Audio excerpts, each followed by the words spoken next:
About your chances, and TJ weighed it in with, you know you have no shot of making the team. Matt admired that. TJ. As you might imagine, Matt covered a lot of Kings games. We never ran into each other there. It really does go back to the Rams beat, and if you know, it's hard to believe that I don't get along with everybody in this business. But in this business, there's certain columnists, for example, the Register, who won't talk to columnists at the Times. I don't know anyone who talks to Plaschke, including myself. So when you run into people in this business who you actually look forward to meet, it's kind of unusual. And the reason that I look forward to meet Matt is because I'll ask this question. How many of you have ever heard the movie Deadline USA? Yeah, see, that's what I'm talking about. That's why I miss the guy. It's the greatest newspaper movie ever made. Humphrey Bogart, roar of the presses. You know, eventually they're going to put news in the paper. It's just classic stuff, and Matt and I could talk about that. And these rough times of newspapers and how they suck and everything's changing, this was a guy that would figure an angle out. I mean, that's why he loved it. He was starved to find out more about our business and passionate about our business.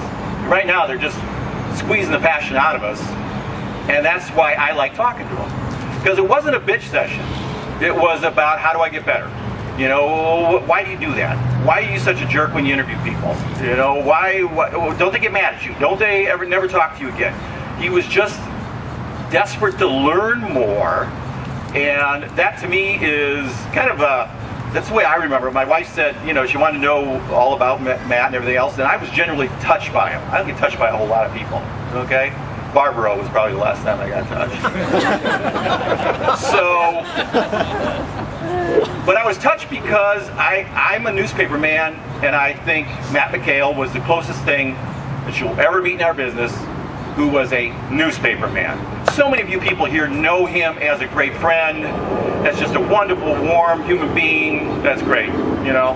You all have your puppy memories. But Matt would know that I'd be a phony if I said it. I remember him because he was an essence of what so many of us have put so many hours in our life, what we believe in and care about, and he had that about him. And so I'm jealous in the sense that I didn't get to work with him. Not that jealous, I didn't particularly want to work for the Daily News. Have a good day. Matt was alone too much. And he didn't know how many people he touched.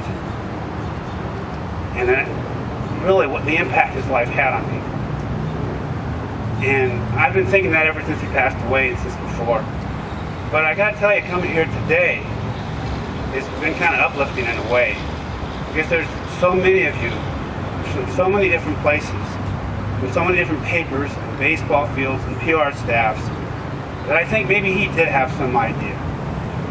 I don't know if he ever could truly know, but I think he had to know a little bit.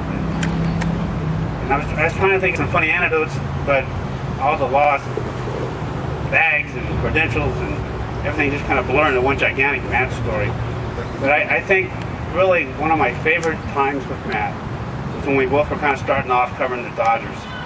And in spring training in those days, that the Dodger press room was actually kind of cordoned off corner of the bar. Yay! Which we visit, you know, once in a while. And Matt was a little on the slow side, and I was a little on the overworked side. So by the end of the day, it would just be the two of us in that room. And the Dodger town would have dinner, you go to dinner, you come back, and you keep working. And I'd look over there, and pretty soon the people are disappearing, and it's dark, and the bar is railing, and we're in this little corner off area, and Matt and I are still going at it. And then the bar will calm down, and they go off somewhere else. And I think at 9:30 or 10:30, they bring out sandwiches and stuff, you know. Matt would go down there, and that'd be his meal for the night. We'd come back, and we'd still be working. And we didn't really have to talk a whole lot, you know. It'd just be the two of us. We'd be kind of catty corner. And with Matt, you had a bond. You know, you felt close to him, even when you didn't maybe share some of the thoughts you had. And this, you know, as a writer, you can't do the cliches, but this is preaching to the choir, because I know we're all here because this man touched us in a special place. And I don't know that any of us in our lifetimes will ever meet a sweeter man.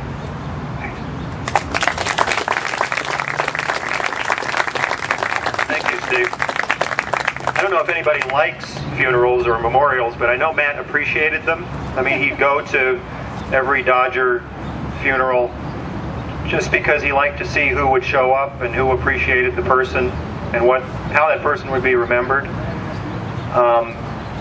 And I know for that reason that he would have been impressed and thankful for how many people and the kinds of people who showed up today. And thanks to everybody who has spoken. An appropriate last speaker would be Jill Painter, who is another of the nicest people, best liked people in the Daily News and the business, and who I know is very fond of Matt. Jill? Thank you. So I first got to the Daily News in 2000, and I was covering Cal State Northridge, and then I was doing a lot of backup Dodgers for Brian Doan. And I noticed that everybody had a baseball nickname. Everybody but me. And so after covering a lot of games, I kept thinking, I'm going to put in my time and I'm going to get one. Brian's was Donor and Steve Dillbeck was Beast. I've heard how he got that nickname, and I still don't believe it. But I didn't get my baseball nickname, and one day, Maddie was in the office, as many people called Maddie, and he started calling me Jilly. And I thought, you know what, I finally have my baseball nickname, and appropriately, Maddie gave it to me. One time, Matt, some people have alluded to Matt, he could be tough on you, and I had a review a couple of years ago, and we're sitting in the office, and Matt was wondering if I still wanted to be in the business, and he was saying, you know, he really thought I needed to figure out my career, and I either, you know, should be in the business or, you know, should maybe figure out something else I wanted to do if I still didn't have that passion. And I got really upset. And I said, excuse me, I need to go to the bathroom. And so I went because I didn't want him to see me cry. So I went to the bathroom and I cried a few tears. And I came back and I thought I probably had some red eyes and stuff. And I sat down, and Maddie being Maddie, we'll take one from the Manny being Manny, Maddie said, wow, I've never had anybody leave a review to go to the bathroom before. He had no idea. So I thought, you know what, I'll just leave it at that, and we'll go from there. It'll be a good story for him to tell.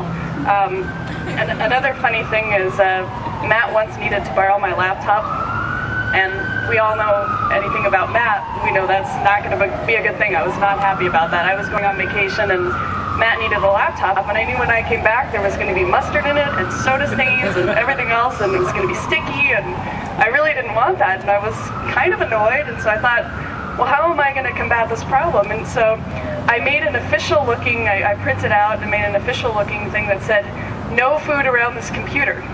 And I cut it out and I actually taped it on the laptop. And you know what? Nothing happened to it. And I thought, wow, it must be the first time Maddie actually didn't spill something on his computer. I'm sure he all got on his shirt instead. He was probably very careful to do that. So, and lastly, one of the things I'll always remember about Maddie, when he was traveling, I would maybe have to go do a King's practice for him, and I always liked to call him and catch up on what was going on and see if he had any thoughts on things I needed to check in on. And Maddie would have had a game in, let's say, Chicago, and I'd call him and he was in Florida. Well, how does that work? And everybody that knows Maddie knows he's probably never made a scheduled flight that he was supposed to take. And I always would ask him, well, don't you have to pay a change fee? And how does that work? And he said, no. And you really get the feeling that he was probably one of the nicest people that ever went up to an airline counter, and he was probably so wowed whoever was sitting up there that they just changed his schedule and did whatever they needed to do, and Matt would be on his merry way. Probably one of the only people that could walk up to an airline counter without a scheduled flight and get on no problem. So, but that's about it.